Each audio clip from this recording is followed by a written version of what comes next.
국내 유일 스포츠 매거진 라디오 김종현의 스포츠.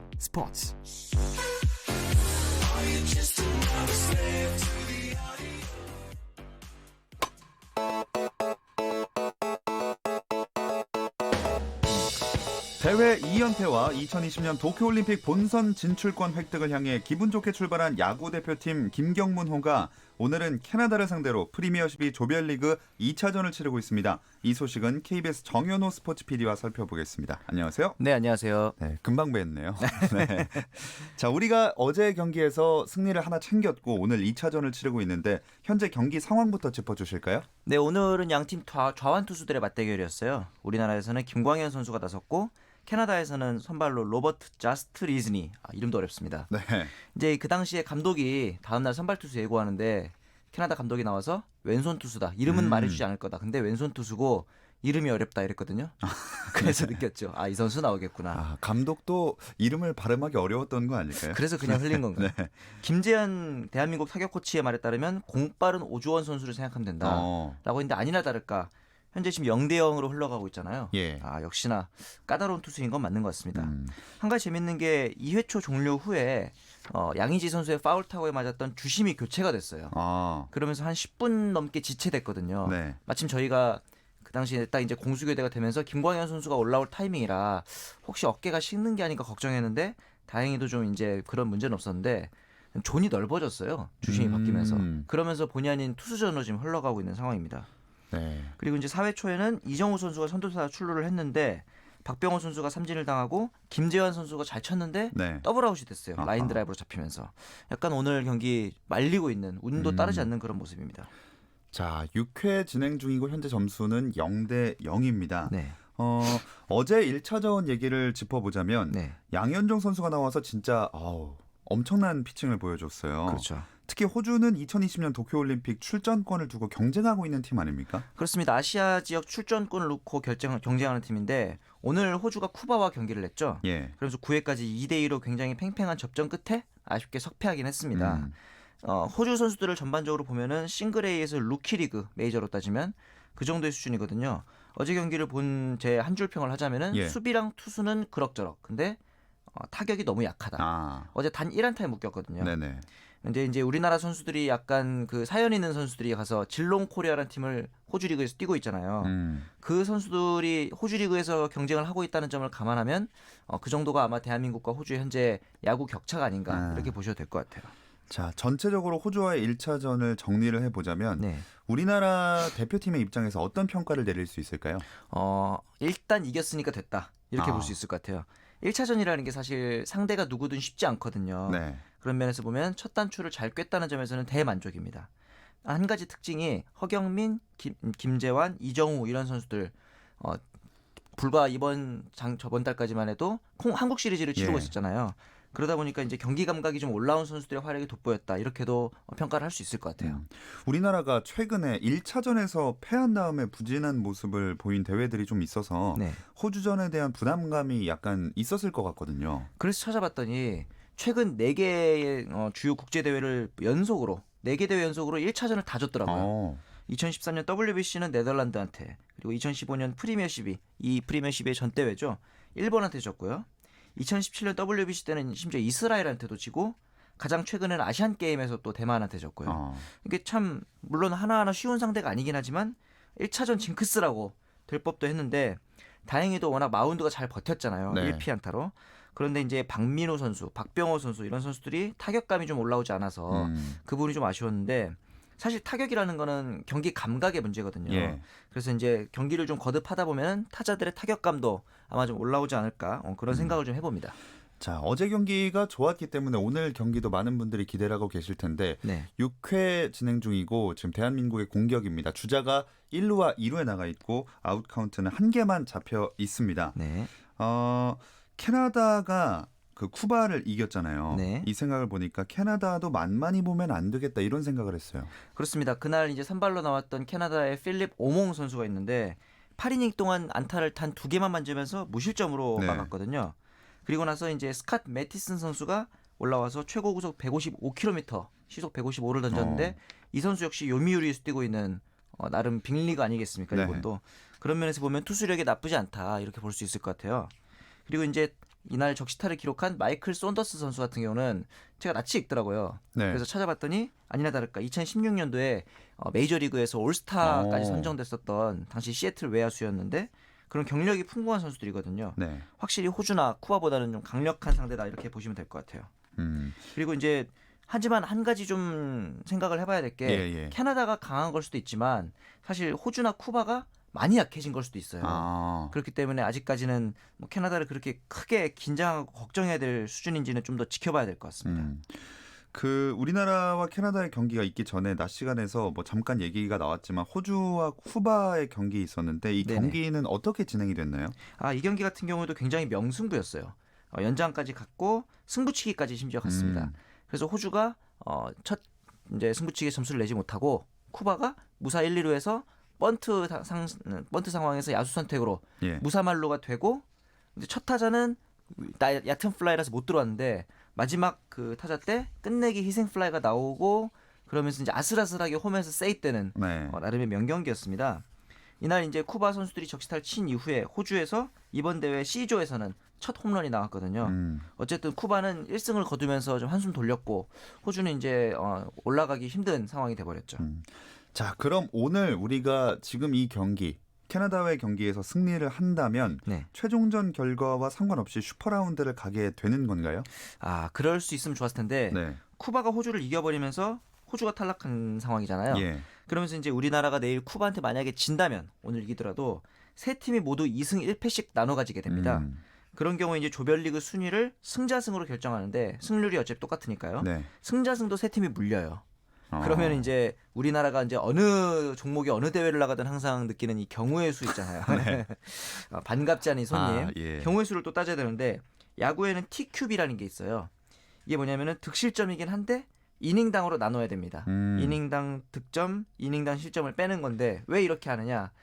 야구에는 이기게 되면 9회 말이 없을 수가 있잖아요. 예. 그렇기 때문에 경기에서 이겼음에도 이닝에서 손해를 볼 수 있거든요. 실제 득점에서는 그러다 보니까 그냥 득실로만 하면은 불공평하다 보니 이닝당 득실점으로 이래서 이렇게 조금 더 복잡한 T큐비라는 개념을 도입해서 순위를 관리해야 된다. 하지만 그런 경우의 수까지는 안 갔으면 좋겠다. 제발. 그렇죠. 그렇습니다. 뭐 가더라도 일단은 지난 경기 무실점했고 그렇죠. 오늘 경기도 아직까지는 실점이 없기 때문에 네. 뭐 좀 유리한 상황이 되지 않을까 기대를 해보겠습니다. 네.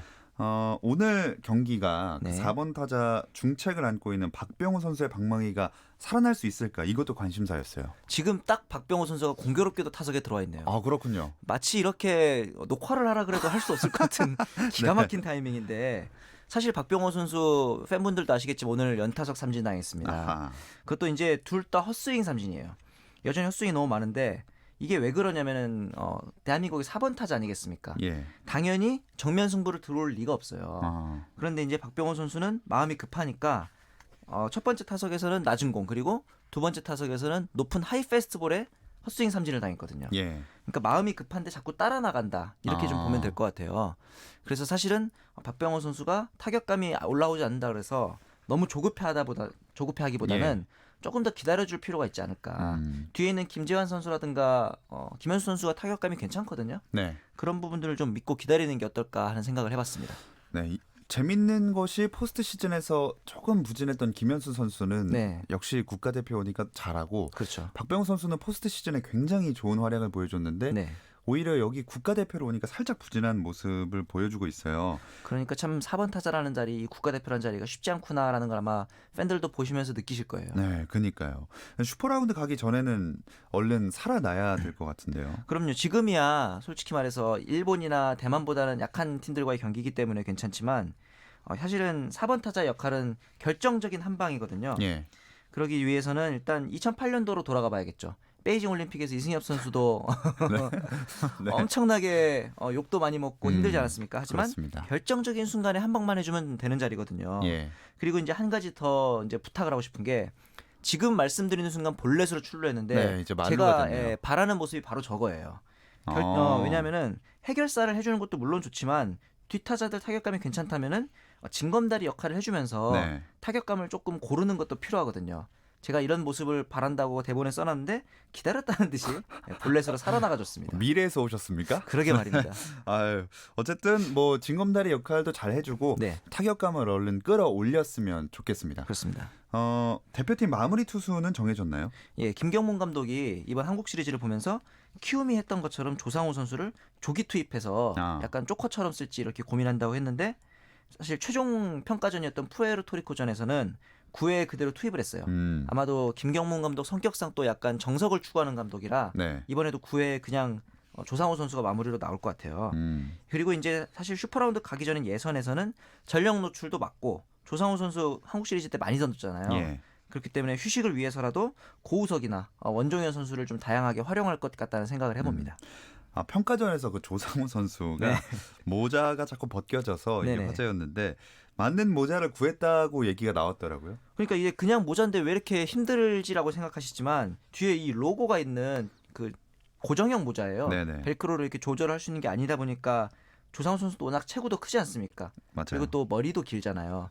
그래서 자꾸 벗겨졌는데 이 유니폼 공급 업체에서 특수하게 이제 로고를 좀 상향 위치 바꾸고 벨크로를 넣어서 이런 식으로 모자를 특수 제작해서 전달을 했다고 합니다. 네. 한 번 더 벗겨지면 머리를 자르겠다고 그러니까요. 인터뷰한 걸 봤는데 많은 팬들이 지금 그걸 원하고 있긴 합니다.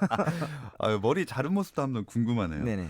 자, 고척돔에서 펼쳐지고 있는 C조 조별리그 상황은 이렇게 진행이 되고 있고요. 다른 조 상황은 어떤가요? A조에서는 멕시코와 미국이 예상대로 올라왔고요.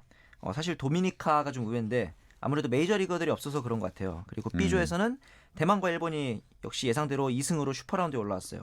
전반적으로 보면은 남미 국가들이 좀 부진한데 예. 왜냐하면은 이게 이제 그 메이저리그 진출을 위한 메리트가 없다 보니까 스카우터들의 관심을 끌지 못해서 쇼케이스가 되지 못할 바에는 사실 그렇게 동기부여가 되지 못한다 이렇게 볼 수 있을 것 같아요. 네. 그리고 지금 같은 시간 일본과 대만과의 경기가 진행 중인데 이제 우리나라 사람들 입장에서는 좀 아쉬울 수 있지만 네. 일본을 응원해야 됩니다. 왜 그렇죠? 왜냐하면 일본이 대만을 이겨줘야 일본은 어차피 올림픽에 자동 진출해 있잖아요. 예. 그래서 우리나라가 대만보다 높은 등수를 기록해야 올림픽 진출하는데 한결 유리하기 때문이죠. 지금 딱 말씀 나누는 순간에 네네. 지금 적시타가 나와서 2타점 적시타 네네. 2대0으로 대한민국이 앞서가기 시작합니다. 김재환 선수가 역시 타격감이 좋은데 성구안이 좋더라고요. 그런 걸 보니 역시 해결해줬는데 박병호 선수가 이제 볼넷으로 살아나간 게 역시 역시 미래에서 오셨군요. 그렇죠. 아까 제대로 봤는지 모르겠는데 풀카운트 상황이었던 것 같은데 네네. 결국에는 득점을 6회에 만들어냈습니다. 그렇습니다. 대본에 이렇게 써있는데 이 질문도 미래에서 온 것 같다. 김경문 감독의 의도대로 가고 있다고 봐야 될까요? 김경문 감독이 사실 김재환 선수가 네. 수비력이 그렇게 좋은 선수가 아니기 때문에 지명타자로 지금 사용을 하고 있잖아요. 네. 그럼에도 불구하고 계속 기용을 하고 있다는 거는 역시 믿음의 야구. 사실 2008년도 베이징에서 보여줬던 그 야구를 계속 하고 있는 것 같은데 어찌 보면 이게 토너먼트긴 하지만 장기전이 될 수도 있어요. 타자들이 타격감을 올려야 한다는 점에서는 네. 그런 점에서 볼 때는 김경문 감독의 의도대로 지금까지는 모든 게 맞아떨어지고 있습니다. 좋습니다. 또 쿠바전이 바로 내일 이어지는데 네. 선발 투수는 어떻게 예상이 되나요? 쿠바 하면 이제 많은 팬들 여러분들이 정대현 선수 기억하실 겁니다. 직각으로 떨어지는 그 싱커로 금메달을 따냈었는데 예. 박종훈 선수가 이제 선발 등판할 걸로 예상합니다. 이 정대현 선수의 초등학교, 중학교, 고등학교 그리고 프로팀인 SK의 선후배 사이 평행이론. 평행이론인 예. 이 박종훈 선수가 아마 등판할 걸로 예상합니다. 그리고 이제 나머지 이영하 선수랑 차우찬 선수는 아마도 롱릴리프 및 전천후로 기용을 할 거라고 보고요. 슈퍼라운드를 앞두고 등판이 없었던 이런 선수들에게도 좀 컨디션 점검차 등판할 기회를 많이 제공할 것으로 지금 예상을 해볼 수 있습니다. 자, 조금 전에 저희가 이야기 나누다가 쿠바의 전력이 좀 약해졌다 이렇게 말씀을 하셨는데 어느 정도 전력인가요? 이게 왜 그러냐면 2015년도에 쿠바가 이제 수교를 하면서 메이저리그 진출이 많아졌거든요. 그러다 보니까 메이저리그에 나가는 선수들이 이번 대회 안 나오잖아요. 예. 그러다 보니까 이제 쿠바 대표팀이 많이 메이저리그 선수들이 빠진 그런 결과라고 보시면 될 것 같아요. 좋습니다. 오늘 경기 결과에 따라서 내일 경기가 어떻게 진행될지 참 관심이 더 모일 수 있는 상황인데요. 네. 현재 경기 6회 여전히 2대0으로 대한민국이 조금 전에 2점을 내면서 앞서고 있다는 소식 전해드리면서 미래에서 오신 정현호 스포츠 PD와 인사 나누겠습니다. 고맙습니다. 감사합니다. 내일도 저희는 저녁 8시 30분에 돌아오겠습니다. 김종현의 스포츠.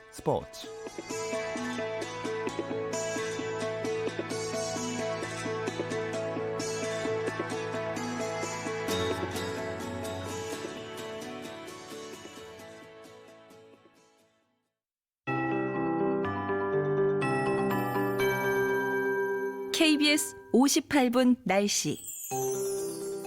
오늘